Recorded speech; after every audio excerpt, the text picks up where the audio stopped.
Your Highness, Your Highnesses. Ladies and gentlemen, it's a pleasure to look forward and to share some insights. And what Princess Maxima talked about was, of course, the relevance, and innovation can help the world become a better place. We also fundamentally believe in that it is all about meaningful innovation to improve people's lives. Now let's realize that the world population is now about 7 billion. This will grow to about 9 billion in the next 30 years or so. At the same time, people will live longer, there will be more chronic disease, there will be more demand for healthcare, and there will not be enough doctors, and there will not be enough nurses to take care of people. Yet these people want to live a good life. So we have a paradox to solve, and luckily innovation, digital innovation, can play a big role. So I'm delighted in this temple of art to share some thoughts about the opportunity generated by the digitization of healthcare. And to do so, I will take you back to the golden age, first of all. In 1632, Professor Dr. Tulp, a famous practitioner of medicine, was put on this canvas by Rembrandt van Rijn. Unfortunately for Wim, this painting hangs in The Hague and not in this building, but it was too good a picture to not use. In the Dutch Golden Age, 400 years ago, people were beginning to understand the inner workings of the human body, and that was a true innovation. And for centuries thereafter, the analog way, opening up the body, finding out real time what was in the body, was the way to understand disease and then also to treat disease. Of course, the death rate was very high in the beginning, but it gradually became better. And then, inventing radio, inventing telephony in the beginning of the 20th century, it all started to accelerate. In the 20th century, actually in 1920, we saw the emergence of the first portable diagnostic X-ray machine. And this was used here in the Forbidden City in Beijing to treat the royal family there. Or let's say, I'm not exactly sure whether I expressed that right, but surely it was a massive innovation, and it was the emergence of an analog medical imaging technology. And of course, it let people see inside the body without opening up the patient. And that was wonderful. Philips was a pioneer with this, and it was thanks to actually consumer radio that we were able to branch out in healthcare.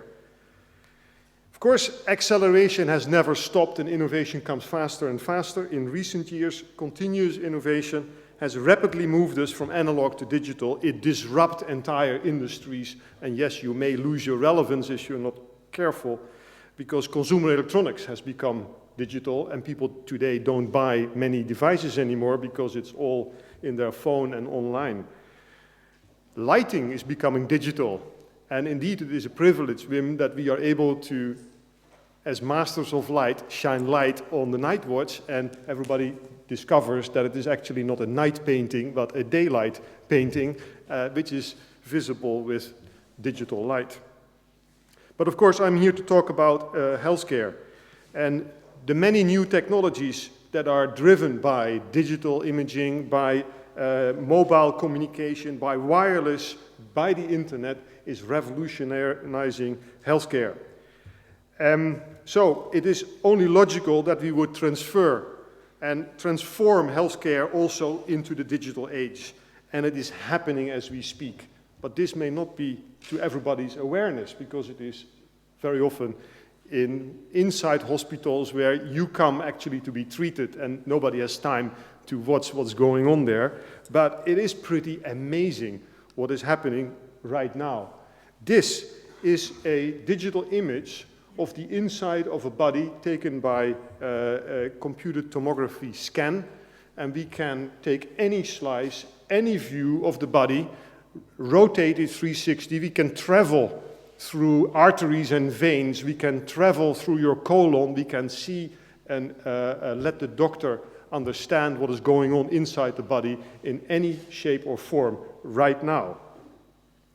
So it enables doctors in a non-invasive way to explore the human body, understand how organs are working, see what the blood flow is, and see how patients can be treated. And I would like to inspire you by looking at the potential that this gives. Because you could say, of course, well, healthcare costs are spiraling out of control.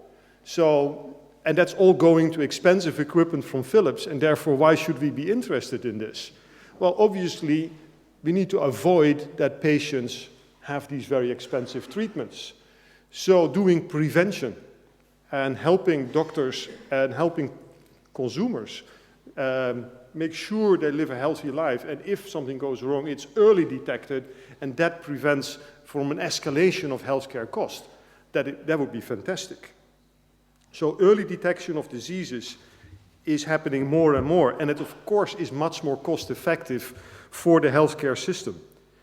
And an example of how digitization simplifies healthcare and increases accessibility, to use that word, to the millions of people who otherwise would suffer and maybe die from cancer or have a very much an impact in their lives.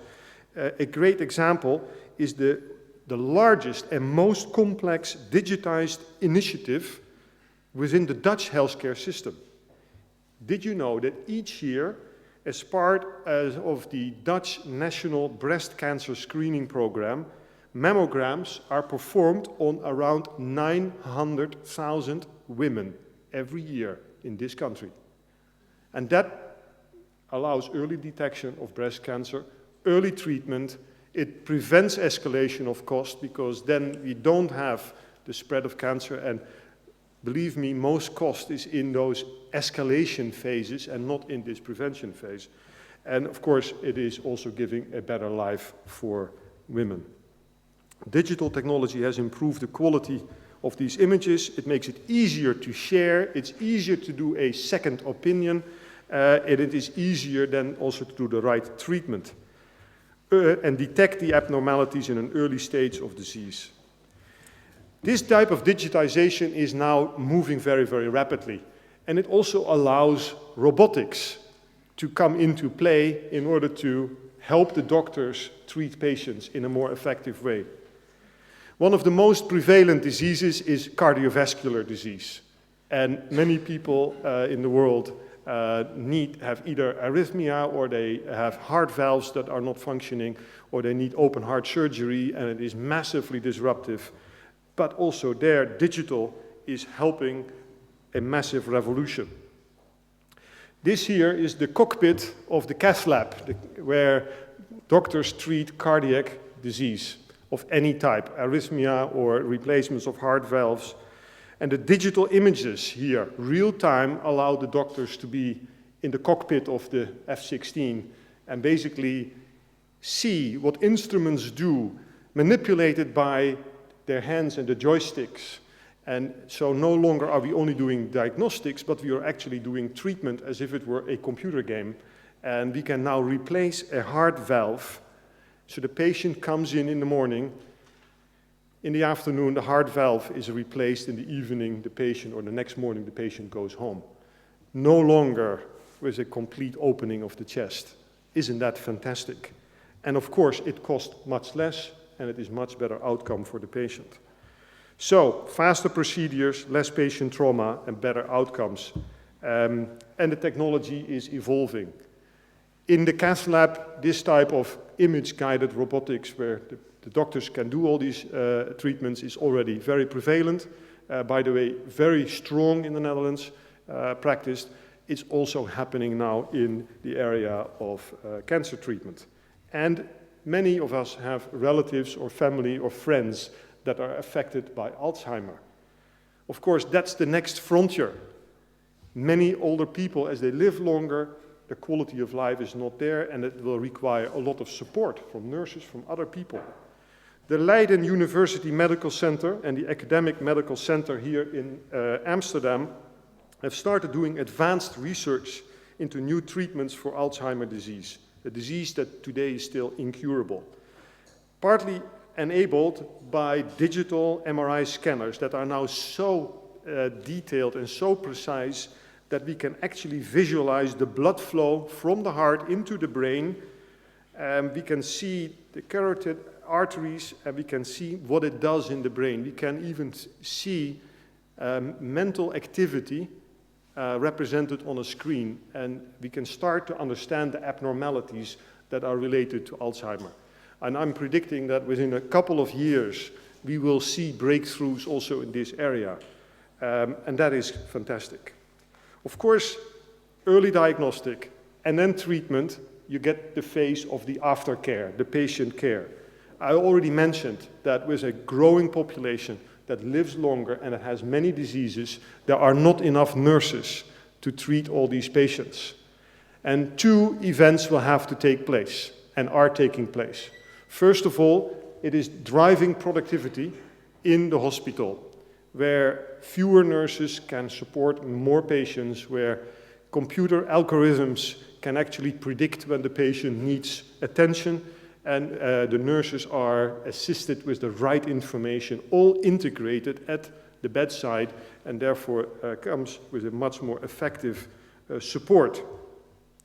You may say, are nurses waiting for technology?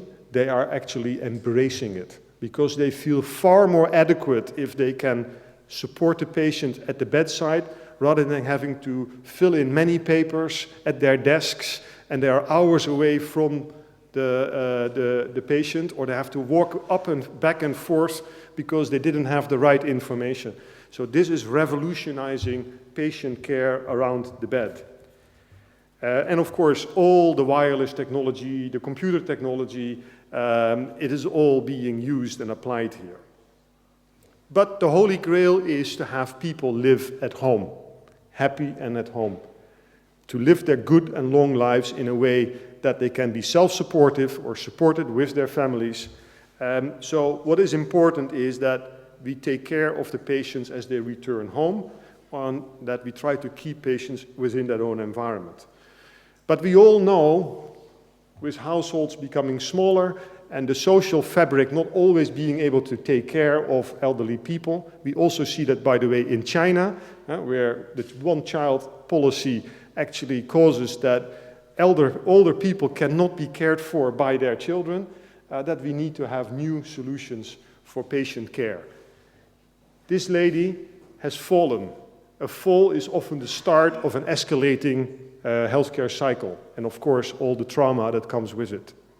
The little white thing that hangs around the lady's neck is a very sophisticated computer that detects the fall, that alerts caregivers, that will make sure that remotely the patient can be spoken to, and if the patient doesn't reset, because say if the patient is still conscious and nothing is happening, they can press a button, but if they don't, support will be dispatched. And actually this, of course, is something that will make people stay at home longer and live independently longer without escalating healthcare costs, thanks to digital technologies.